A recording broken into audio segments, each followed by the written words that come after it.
এক দেশে ছিল এক সরল চাষি। তখনও আমাদের দেশে আয়নার চলন হয়নি। একদিন মাঠে ধান কাটার সময় সে কুড়িয়ে পেল কাবুলিওয়ালার ফেলে যাওয়া একটি আয়না। আয়না হাতে নিয়ে চাষি তো অবাক, ভেতরে একটা মানুষ দেখা যায়। বড় হয়ে চাষির চেহারা তো মৃত বাবার মতোই হয়েছে। সে তো আর আয়না চেনে না, নিজের মুখ দেখেই কেঁদে উঠল।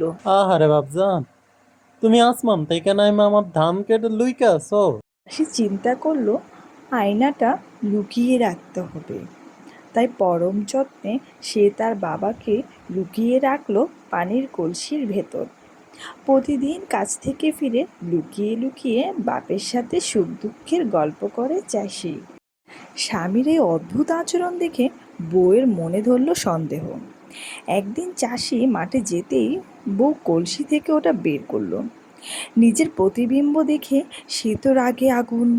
ভাবলো স্বামী লুকিয়ে লুকিয়ে আরেকটা বিয়ে করে এনে কলসিতে আটকে রেখেছে। দুপুরে চাষি ঘরে ফিরতেই বউ ঝাঁটা নিয়ে তেড়ে এলো। আরে আরে, করো কি?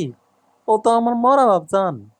তো বাপের নাকি কি নথ আর কপালে টিপ ছিল? ঝগড়া শুনে পাড়ার লোকজন ছুটে এলো। সবাই যখন একসাথে ওটার দিকে তাকালো, দেখে ভেতরে তিনজনের মুখ। তখন ধীরে ধীরে ভুল ভাঙলো, আর সবাই বুঝলো ওটা কোনো জাদু নয়, ওটা আসলে একটা আয়না। অজ্ঞতা আর ভুল বোঝাবুঝির এমন মজাদার গ্রামীণ গল্প পেতে আমাদের ফলো করুন এবং লাইক করুন।